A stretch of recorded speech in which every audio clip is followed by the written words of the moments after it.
Citoyen TV met en avant les informations du monde, avec des citoyens, pour des citoyens et par des citoyens attachés à une coopération gagnant-gagnant entre États souverains et en soutien aux acteurs qui défendent le droit des peuples à disposer d'eux-mêmes. Bonjour, bonjour, au sommaire du JT citoyen du 21 juin de l'an de grâce 2021. Afrique Patriote, actualité en Côte d'Ivoire, USA Patriote, audit. Et pour finir, France Patriote, régional et départemental, second tour le 27 juin 2021. Dernière ligne droite, le Rassemblement national appelle à la mobilisation totale, pas une seule voix doit manquer, pas d'abstention.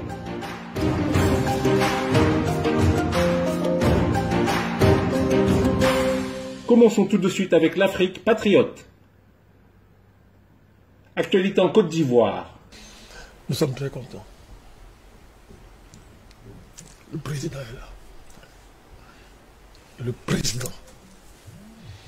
Il y a le président. Il y a le président qui incarne quelque chose qu'on ne peut même pas définir et conceptualiser. On ne peut pas. Il est là. 10 ans. 10 ans. 10 ans. Quand il parle de 10 ans là, 10 ans de combat. Juste là. Je l'ai vu hier en Côte d'Ivoire, tenant le discours. Pour ne pas pleurer, permettez-moi de parler d'autres choses qui sont liées. Non, je vous dis. Hier m'a commencé ce matin-là, il a failli me faire tirer là. En 2 secondes là. Moi, je pleure rarement. Je pleure rarement. Sarkozy a été condamné à 6 mois de prison ferme. Le jour où le président rentre. Waouh. Non, il faut que l'humanité, les hommes comprennent ce qui se passe.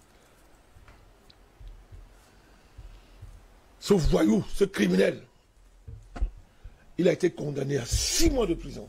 Ferme. Ferme. Le jour où le président Gbagbo rentre. Je peux insister aujourd'hui sur les manœuvres des Illuminati pour conquérir l'Afrique, pour nous calmer, en nous livrant leur déchet. Mais le symbole est trop fort. Le jour où le président rentre, Sarkozy est condamné à 6 mois de prison. C'est pas lui qui avait dit je te donne 3 jours pour quitter le pouvoir. C'est lui. C'est pas lui qui a bombardé son palais. C'est toujours lui. C'est pas lui qui l'a attrapé dans son palais, l'a humilié, a fait humilier son épouse. Il y a des mots qu'on ne voulons pas utiliser ici pour ne pas salir l'honneur de l'une des plus grandes dames de l'histoire de l'humanité, Simone Gbagbo. C'est pas Sarkozy? Le jour où le président rentre, mon cher Fanga, pasteur Fanga, Sarkozy reçoit 6 mois de prison ferme. Le même jour encore. Et notre criminel, Bolloré, ses comptes sont saisis dans 5 pays africains, dont le Cameroun. Et pendant qu'on condamne le criminel et le voyou, au Cameroun, une histoire qu'on appelle tribunal administratif, lui offre des verdicts favorables à cause d'une dame qui appartient au réseau Bolloré au Cameroun. Son pays, la France, a condamné Bolloré. Son pays, reprenant à son compte ce que nous on disait depuis 10 ans concernant Bolloré. Mais au Cameroun, ce que vous appelez tribunal administratif offre à Bolloré des verdicts favorables parce qu'ils espèrent dans leur tête qu'il peut reprendre le port. Parce qu'ils veulent couvrir les mafias, l'argent qu'ils ont pris à Bolloré, en lui garantissant que tu auras le port. C'est le même jour que le président rentre. C'est vrai que Bolloré est parmi les gens qui ont détruit la Côte d'Ivoire, non? Oui. Financer la guerre, transporter les armes et tout et tout. Gérer la communication. Gérer la communication en Côte d'Ivoire, de Ouattara et tous ces gens-là. Le même jour où Gbagbo rentre, viens en parler ici comme un jeune, non? Où est M. Ouattara? Il paraît qu'il est en France. Il paraît que Ouattara, il est en France. Il y a trop de coïncidences, mon cher Gross, qui montrent que le président est là. Le président est là. Il nous a fait un clin d'œil hier, non? Oui. Il dit qu'en Hollande, on croyait qu'en Belgique, pardon, on croyait qu'il est Camerounais. Et il disait, ben, je suis Camerounais. Il y avait plein de Camerounais là-bas. Ouais. Accueillir le président. Le président est là. Je termine, si vous permettez, avec une chose. On nous dit souvent que nous ne sommes pas diplomates. Non, président, tu es souvent trop dur. Vous insultez même. Quelqu'un l'a encore dit hier. La diplomatie, nous connaissons ce que c'est. Mieux même que ceux qui prétendent souvent nous rappeler ces choses. Mais nous sommes très humbles. On ne fait pas la diplomatie avec des criminels et des sauvages. Vous perdez votre temps. Mais dites-moi, docteur Yam et mes frères, si nous avons eu le tort de dire longtemps que Bolloré c'était un criminel, c'était un délinquant, c'est un assassin, et qu'après maintenant, son pays le condamne en utilisant nos termes, qui a insulté qui? En rappelant à nos téléspectateurs que beaucoup parmi nous ont même reçu des menaces. Des menaces pour des choses qui sont aujourd'hui établies. Établies. Mais à l'époque, on nous a pris pour des fous. Donc la justice française est en train d'insulter Bolloré alors. Ben oui.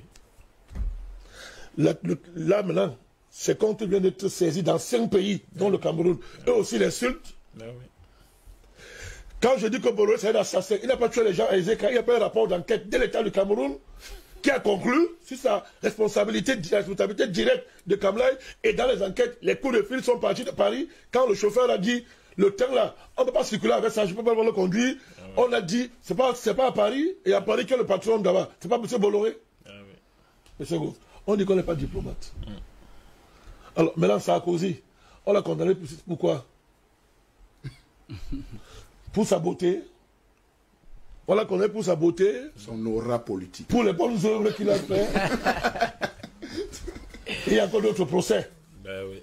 Ce n'est que le début. Délinquance, corruption, trafic, tout ce que vous ne pouvez pas imaginer. Quand nous on appelle quelqu'un parce qu'il est, on nous dit qu'il faut qu'on soit diplomate. Ça ne marche pas. On peut pas marcher. Les victoires que nous obtenons, ce n'est pas par diplomatie.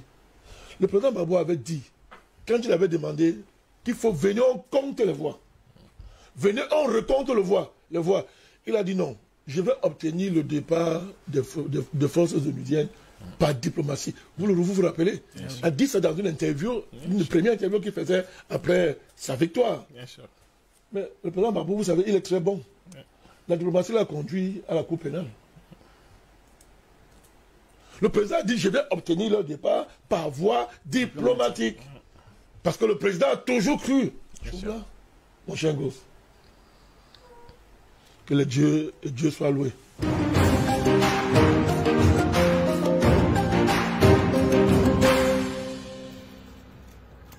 Tout de suite, USA Patriote. Ce qu'il faut comprendre, c'est que ce que les patriotes sont en train de faire aux États-Unis, c'est qu'ils sont en train de rétablir les fondements de la démocratie. Okay? Les Américains sont en train de régler leur système démocratique vicié et corrompu par la manipulation du vote et la propagande médiatique. Alors, il y a 2 éléments. C'est ce qu'on voit surtout ces temps-ci, là, avec toutes les informations qui sortent, l'essaimage, etc. Il y a d'une part tous les mensonges médiatiques qui sont mis à jour et d'autre part les manipulations, la fraude électorale qui elle aussi est mise à jour. Avec l'audit en Californie, ils ont fini de compter, je pense, ils sont sur le point de finir de compter les bulletins de vote. Et là, il y a des gens qui s'impatientent parce qu'on nous annonce qu'il va y avoir un rapport qui va sortir dans 2 mois. Mais qu'est-ce que ça veut dire qu'un rapport sorte dans 2 mois? En fait, c'est une bonne nouvelle parce qu'on aurait pu finir de compter, faire une conférence de presse et dire voilà, il y a X nombre de bulletins de vote frauduleux, il y a une manipulation, mais là, c'est pas ça. C'est un rapport qu'on rédige. Et ce qui me donne à penser, si on rédige un rapport comme ça, c'est-à-dire ça me donne à penser, ça me laisse croire qu'il va y avoir des poursuites aux criminels. C'est-à-dire que quand on rédige un rapport étoffé comme ça, c'est un rapport en vue de poursuite. C'est un rapport d'experts. Comme on donne généralement, quand on déclenche des processus devant les tribunaux, on a besoin de rapports d'experts.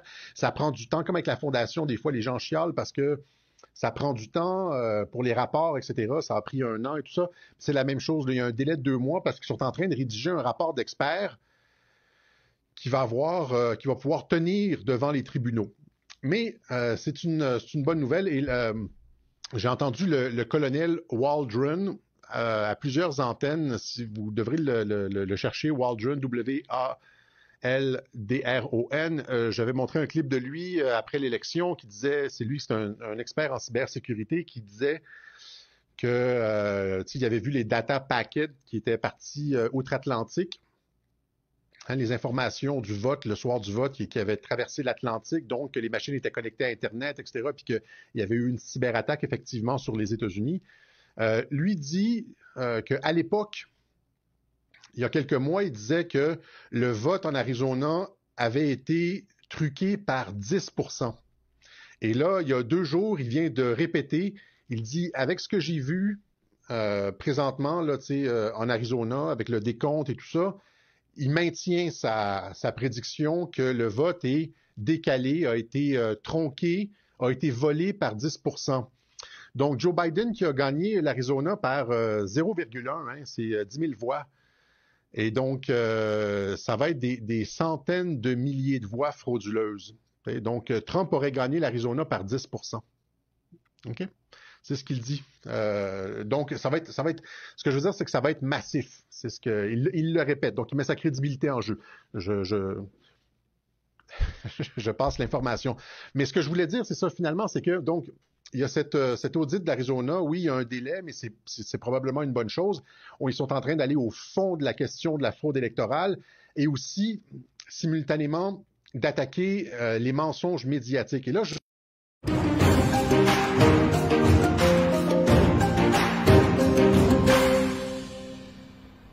Et pour finir, France patriote. Le Rassemblement national appelle à la mobilisation totale. Pas une seule voix doit manquer. Pas d'abstention. Intervention de Thierry Mariani.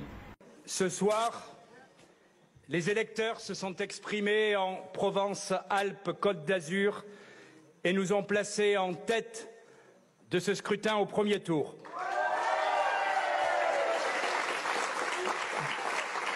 Bien sûr, l'abstention massive est le fait majeur de cette élection dans notre région comme dans toutes les autres régions. Bien sûr, il apparaît clairement que c'est notre liste qui en est la première victime. Alors c'est à vous que je veux m'adresser ce soir, à vous qui, malgré votre rejet du système, peut-être même à cause de ce rejet, n'êtes pas allés voter. Vous êtes des dizaines de milliers, des centaines de milliers dans notre région à vouloir que ça change.